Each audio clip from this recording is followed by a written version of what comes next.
My sa dnes nachádzame na Jahodníckom cintoríne v meste Martin a ideme si tu ukázať jednu hrobku, ktorá kedysi bola márnicou. Ona je pred nami, dívame sa na jej zadnú časť, vidíme, že tam máme nápisy, že padá omietka, ale vidíme, že už je zakrytá, aby cez tú porušenú strechu do nej nezatekalo a mesto teda podniká nejaké kroky k tomu, aby sa táto hrobka zapísala do zoznamu kultúrnych pamiatok a dala do poriadku.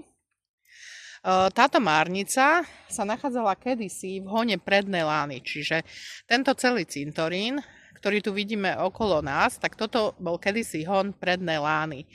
A tu neboli žiadne paneláky, čiže ona je teraz kompletne medzi panelákmi. Táto hrobka, tu vidíme, áno, z každej strany sú paneláky, ale kedysi toto boli úplne len polia. Takže dneska, keby tí najstaršie pochovaní tu občania, keby sa prebudili, tak by boli asi došokovaní, že kde sa to ocitli, lebo by to už nič nespoznali. A ešte my si ukážeme taký starý náčrt z roku 1920, kedy tu ešte žiadne tie paneláky nie sú. Ja som ho vytiahla u nás v robote. No, táto márnica pochádza z roku 1896 a bola vždy súčasťou pozemkovej knihy.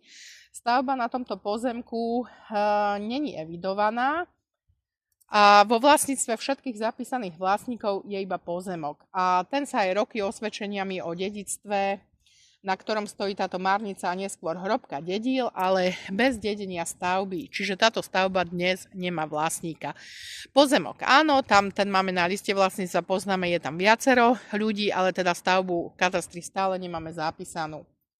No, cesta k tomuto majetku, vieme, že takéto stavby to není jednoduché zapísať. Mesto si už robilo nejaký prieskum, ktorý ukázal, že ani jeden zo známych spoluvlastníkov pozemku, na ktorom stavba stojí, sa k nej nehlási. A listy a maily, ktoré dostalo mesto Martin, uvádzajú, že stavba patrí Várošovskej rodine. A to áno, to vieme. Ona bola predtým márnica, teda márnica tohto starého jahodníckeho cintorína. A potom neskôr si ju, neviem už ako to prebehlo, či si ju kúpila rodina Várošová alebo ako, ale sa stala ich rodinou hrobkou. Aj ukážeme si tam ten predok a budeme tam vidieť tie písmená. V archíve literatúry a umenia Slovenskej národnej knižnice sa podarilo nájsť neoriginálnu korešpondenciu, kde píše vdova po doktorovi Várošovi v roku 1988, keď on náhle zomrel. Tak píše tam list zo dňa 29.9.1989, kde sa vzdáva vlastníctva, ona ju nazýva, že kaplnka, a vzdáva sa v prospech technických služieb mesta Martin. A potom sa podarilo dopatrať aj k listu vtedajšieho riaditeľa technických služieb, ktorý v zápätí vdovu žiada o úradné overenie spomínaného listu, pretože on potreboval tam mať overený podpis, aby mohol zabezpečiť potrebné úkony, ale či už vdova sa potom na to vykašľala, alebo ako, jednoducho ďalšia korešpondencia sa k tejto veci v archíve nenachádza. Čiže vyzerá to tak, že list tejto vdovy je poslednou stopou v pátraní po vlastníkoch tejto Várošovskej hrobky, pôvodne teda márnice v Hone. No a posledne právne obhajiteľný a preukazujúci užívateľský vzťah k tejto stavbe je evidovaný u nás na katastri, pochádza z roku 1975, ale je súčasťou rozhodnutia o dedičstve fyzickej osoby, ktorá bola vlastníkom pozemku pod stavbou, ale zase hovorím, že sa jedná iba o pozemok, čiže o samotnú stavbu nie.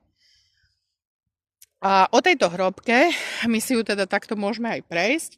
Je to rodinná neogotická hrobka, teda ako sme si už povedali na Jahodníckom cintoríne v Martine, ktorá bola postavená v roku 1891 podľa plánov Blažeja Bulu, inak jeho ulica je v Martine, myslím, že v Priekope. Rodina tú hrobku opustila pre opakujúce sa útoky vandalov, lebo z každej strany, ja si ju pamätám dosť detstva, my sme tu chodili a dalo sa do nej vojsť, teraz je už zamurovaná, ale z každej strany pomaly bola prebúraná a ono to bola taká skúška odvahy vtedy, že kto do nej vôjde a kto sa nebojí, takže áno, ona bola naozaj porozbijaná zo všetkých strán. A na Národnom cintoríne v Martine, tak tam sa mi podarilo dopatrať, že sú uložené urny dvoch členov tejto rodiny Várošovcov, A to konkrétne Belu, narodeného v roku 1894 a zomrel v 1962.